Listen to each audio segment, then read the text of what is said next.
سوال جو کیا گیا ہے کہ عرفے کا روزہ کس دن رکھا جائے، اس سلسلے میں اہل علم کے پاس دو قول ہیں، اور دو قول ہونے کی وجہ اصل میں یہ ہے کہ اختلاف مطلع کا اعتبار اہل علم کے پاس ایک معتبر قول ہے، اور محدثین کرام میں سے کئی کسی قول کے قائل رہے ہیں۔ تو جب اس قول کا اعتبار کیا جاتا ہے تو عام طور پر یوم عرفہ اختلاف مطلع کی وجہ سے یا تو 8 ذی الحجہ ہو سکتا ہے یا 10 ذی الحجہ بھی ہو سکتا ہے، یعنی سعودی عرب سے پہلے بھی کہیں چاند دیکھ لیا جائے، اور یہ ممکن ہے۔ پچھلے اگر آپ 2-3 سال کی مثالیں دیکھیں تو بعض افریقی ممالک وغیرہ میں سعودی عرب سے ایک دن پہلے چاند دیکھ لیا گیا، تو اس بنیاد پر اس مسئلے میں اختلاف ہے۔ بعض اہل علم نے یہ لکھا کہ چونکہ حدیث میں صوم عرفہ کہا گیا ہے تو جس دن عرفہ یعنی حاجی میدان عرفات میں اکٹھا ہوں اس دن روزہ رکھنا چاہیے۔ یہ اہل علم کی ایک جماعت کا قول ہے، اور اگر کسی کو اس تحقیق پر اطمینان ہو کر وہ روزہ رکھ لیتا ہے تو حرج نہیں ہے انشاءاللہ۔ لیکن وہیں دیگر اہل علم نے یہ کہا ہے کہ یوم عرفہ اصل میں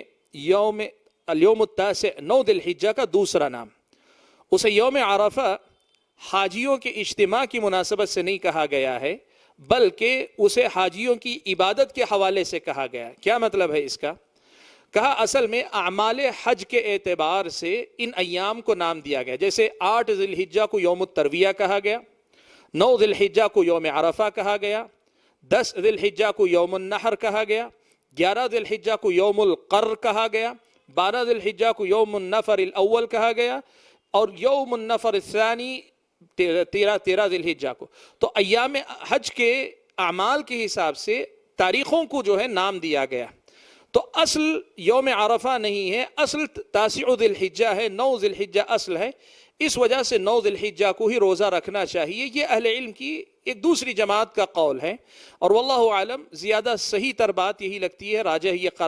یہ معلوم ہوتا ہے واللہ عالم کہ 9 ذی الحجہ والی بات دلائل کی روشنی میں زیادہ قریب ہے۔ اس کی مزید تفصیل ہے لیکن اس مختصر ملاقات میں ساری تفصیل نہیں رکھی جا سکتی۔ مختصراً اہل علم نے یہ لکھا ہے کہ جب اختلاف مطلع ہی کا اعتبار خود سعودی عرب بھی کرتا ہے، وہ اپنے علاقے کا اعتبار کر کے اپنے ہی مطلع کے حساب سے فیصلہ کرتا ہے، تو پھر ان سے پہلے جو لوگ چاند دیکھ لیں وہ لوگ اگر روزہ رکھنا چاہیں تو سعودی عرب میں جب عرفہ کا دن ہوگا اس دن ان کی عید کا دن ہوگا، یا جو لوگ سعودی عرب سے ایک دن بعد چاند دیکھیں ان لوگوں کے لیے مسئلہ یہ ہوگا کہ وہ 8ویں ذی الحجہ کا مسئلہ ہوگا، تو 9 ذی الحجہ کو رکھ لینا چاہیے۔ میں نے جیسے کہا کہ یہ دونوں قول دلیل کے اعتبار سے اپنے ساتھ مضبوط حوالے رکھتے ہیں۔ راجح قول واللہ عالم 9 ذی الحجہ کا قرار پاتا ہے، لیکن اگر کسی کو اہل علم کے اس قول پر اعتماد ہو کہ 9 ذی الحجہ یوم عرفہ کا دن جس دن حاجی اکٹھا ہو اسی دن رکھ لینا چاہیے، کوئی رکھ لیتا ہے تو کوئی حرج کی بات نہیں ہے۔ اس میں ایک بات یاد رکھنے کی یہ بھی ہے کہ اسے حاجیوں کے عرفہ سے جوڑنے کی جو وجہ عام طور پر لوگ سمجھتے ہیں وہ وجہ اس کے اندر نہیں پائی جاتی۔ اللہ کے نبی صلی اللہ علیہ وسلم نے عرفہ میں رہنے والوں کے لیے روزہ کی اجازت نہیں دی، باہر رہنے والے لوگ روزہ رکھیں گے، اور یہ بھی اللہ کے نبی سے نہیں ثابت ہے کہ اللہ کے نبی نے یہ کہا ہو کہ